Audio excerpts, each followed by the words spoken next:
Let's get one thing straight right from the start. You are not giving up smoking. You are not making a sacrifice. You are escaping from a trap. This very moment, as you read these words, you can make the most important decision of your life. It's not a decision to try to quit. It's a decision to become a non-smoker right now. Forget all the failed attempts of the past. Forget the willpower method that left you feeling miserable and deprived. This is different. This is about understanding, not force. You are not losing a friend. You are getting rid of an enemy that has been robbing you of your health, your money, your freedom for far too long. Think about it. Did you ever decide to become a smoker for life? Of course not. You just tried that first cigarette, and before you knew it, you were hooked. The tobacco industry designed a perfect prison. But like any prison, there is an escape route. The key isn't brute force. It's realizing the prison door has been unlocked the entire time. You are simply deciding to walk out of the cell and never look back. It's that simple. It's that powerful. So take a deep breath of fresh air. This is the first breath of the rest of your life as a happy non-smoker. Why do you smoke? If you're like most smokers, you'll say it's for relaxation, to handle stress, to concentrate, or simply because you enjoy it. This is the great myth of smoking. Nicotine creates a small, almost imperceptible feeling of emptiness when it leaves your body. It's like a tiny nagging itch. When you light a cigarette, you are simply scratching that itch. The feeling of relief you get is not real pleasure. It's just the temporary cessation of withdrawal. Let's be very clear. Smoking does not relieve stress. It creates it. Non-smokers do not suffer from this constant underlying feeling of needing something. Think about a time you were in a non-smoking area, like on a long flight. Did you feel relaxed? No, you felt agitated, irritable, and desperate for a cigarette. A non-smoker in the exact same situation feels perfectly fine. Smoking is like wearing shoes that are too tight just to get the relief of taking them off. When you're trying to focus, part of your brain is being distracted by the growing craving for nicotine. You light a cigarette, and for a moment that distraction goes away. A non-smoker's concentration is never interrupted by the need to feed a drug addiction. Do you enjoy the smell on your clothes and in your hair? Do you enjoy the yellow stains on your fingers and teeth? Do you enjoy breathlessness after climbing a flight of stairs? What you think of as enjoyment is simply the ritual you've built around feeding your addiction. Once you see this con for what it is, the desire to smoke simply vanishes.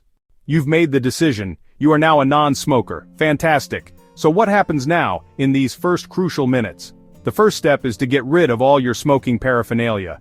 Don't keep a just-in-case pack. That's like an alcoholic keeping a bottle of whiskey for emergencies. We are not doubting this decision. We are celebrating it. Gather up all your cigarettes, lighters, ashtrays, rolling papers, take them outside to the dumpster. Make it a ceremony. As you dispose of them, say out loud, "I am free." The second step is to change your mindset about what's coming. You might be bracing for a terrible ordeal of withdrawal. Don't. The physical withdrawal from nicotine is actually incredibly mild. It's so slight that most smokers sleep through it every night. It's the mental panic that causes the real suffering. Since you have decided you don't want one anymore, there is no battle. Stand up, stretch your arms wide, and take the deepest breath you've taken in years. Feel the air fill your lungs, all of your lungs. Notice that it's just air, clean and pure. There's no smoke, no tar, no poison. This is how your body is meant to feel. Make a small positive change to your environment. Open a window to let fresh air circulate and clear out the stale smell. Maybe light a scented candle or use an air freshener. Notice the clean, pleasant smells around you. Your sense of smell will start to return with surprising speed. A new, fresh, and vibrant life has just begun. Sooner or later you're going to feel it. That familiar little pang, that empty feeling, that thought popping into your head, I could use a cigarette. This is not you wanting a cigarette. This is the little nicotine monster in your body, starving and throwing a tantrum. The key is to not see this as a moment of suffering but as a moment of victory. Every time you feel this pang and don't smoke, you are winning. You are starving the monster and it is getting weaker. Instead of thinking, "Oh no, a craving," I want you to think, "Yes, here's my chance to kill the monster." When the feeling hits, don't try to ignore it. Instead, acknowledge it. Talk to the monster in your head. Say, "Hello there, little nicotine monster. I feel you. I know you're uncomfortable because you're dying and I'm so happy about that. You're never getting another puff from me." By personifying the craving, you separate it from yourself. It's not your desire, it's the death throe of an addiction. Another powerful technique is to focus on your breathing. When you feel it, stop what you're doing for a moment. Close your eyes if you can. Take a slow, deep breath in through your nose for a count of 4, hold it for a count of 4, then exhale slowly through your mouth for a count of 6. Remember that these pangs are temporary, they are like waves. They build up, peak, and then wash away, whether you smoke or not. If you can just ride out that short wave, you'll find that it disappears on its own. Every craving you defeat is a battle won in the war for your freedom. For years, you've trained your brain to associate smoking with certain activities. The morning coffee, finishing a meal, driving your car, taking a break at work, having a drink with friends. These are called triggers. They are the chains of habit that link your life to cigarettes. Breaking them is not about avoiding these situations. You don't have to give up coffee or friends. It's about consciously unlinking the activity from the act of smoking. The first time you have your morning coffee without a cigarette will feel strange. That's okay. Before you even take a sip, say to yourself, I am a non-smoker, and I am going to enjoy this coffee for its own flavor. Really taste it. Notice the warmth of the mug, the rich aroma. Without the foul taste of smoke dulling your senses, you'll find that food and drink taste infinitely better. The initial feeling of something's missing is just the ghost of the old habit. It's a trick of the mind. By simply continuing with the activity and not smoking, you are teaching your brain a new association. After doing this a few times, the link will be broken forever. The coffee will just be a coffee again. If you used to smoke after a meal, now you can get up from the table right away and do something else. Brush your teeth, go for a short walk, or call a friend. Change the routine. If you smoked in your car, get your car detailed to remove the smell. Put an air freshener inside, sing along to the radio at the top of your lungs. What about social situations with other smokers? This is your greatest opportunity to feel proud. When you see others lighting up, don't feel jealous. Feel pity for them. You can breathe freely and go home without smelling like an ashtray. You are not the one missing out. They are. One of the common anxieties smokers have is what to do with their hands. For years you've had a prop, something to hold and fiddle with. Now that it's gone, your hands might feel a bit lost.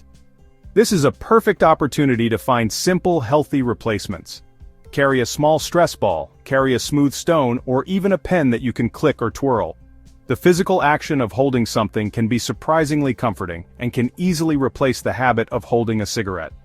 Another great replacement is a glass of water.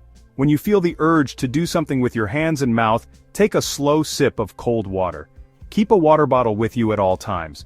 This helps to flush the remaining toxins from your system and keeps you hydrated, which can ease some withdrawal symptoms. You can also try chewing on sugar-free gum, mints, or even a healthy snack like carrot sticks.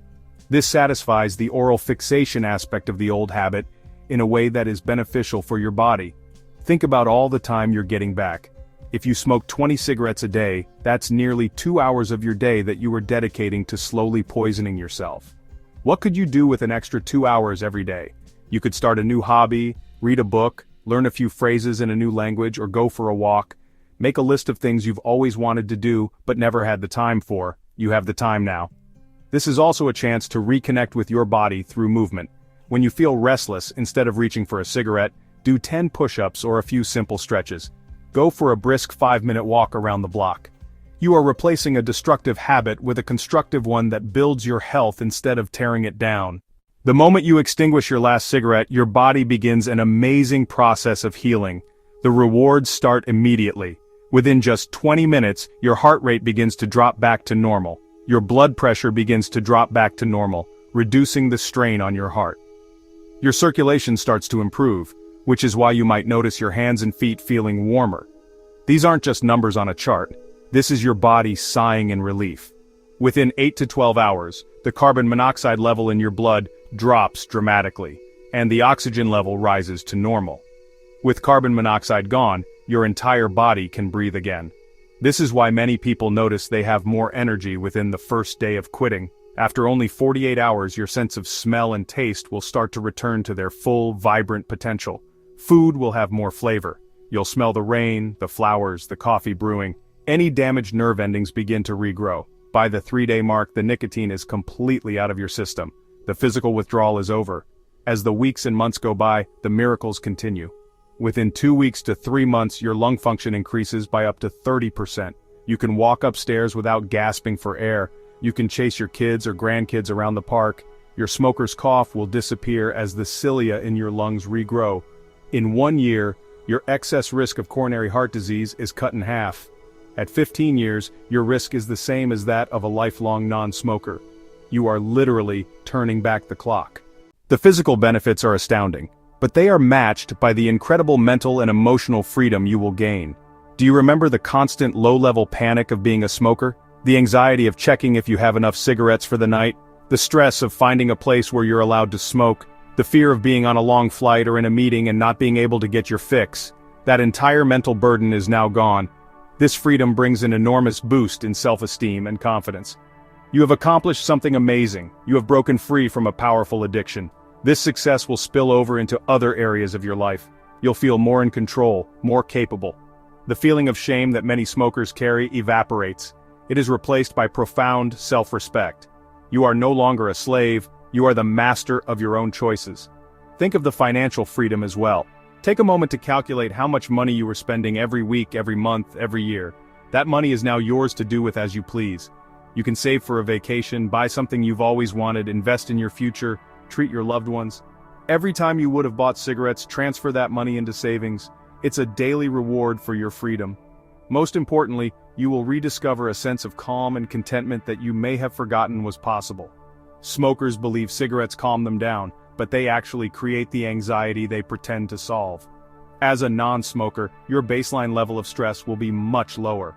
You will be more patient, less irritable, better equipped to handle life's real challenges without needing a chemical crutch. You will feel comfortable in your own skin again. This is the true peace that smoking promised but could never deliver. You have done it. You have escaped the nicotine trap. The little monster is dead, and the big monster of psychological brainwashing has been exposed as a fraud. You are a happy non-smoker. The final step is simply to enjoy it and never ever doubt your decision. There is no such thing as just one cigarette. For an ex-smoker, one cigarette is all it takes to reawaken the addiction and fall right back into the trap. It would be like a prisoner who has tunneled to freedom deciding to pop back into his cell for a visit. It's madness. Never be complacent. The tobacco industry spends billions of dollars to make smoking look cool, rebellious, sophisticated. You will see people smoking in movies or on the street. When you do, don't feel a pang of longing. Feel a surge of joy that you are no longer a part of that. See the cigarette for what it is, a symbol of addiction, disease, slavery. Remind yourself of the freedom you have gained. You don't need to do that anymore. You are free from the smell, the cost, the health worries, the constant need to feed an addiction. You have won. Make a promise to yourself right now that you will never puff on another cigarette, cigar, vape, or any other nicotine product. There is absolutely nothing to be gained.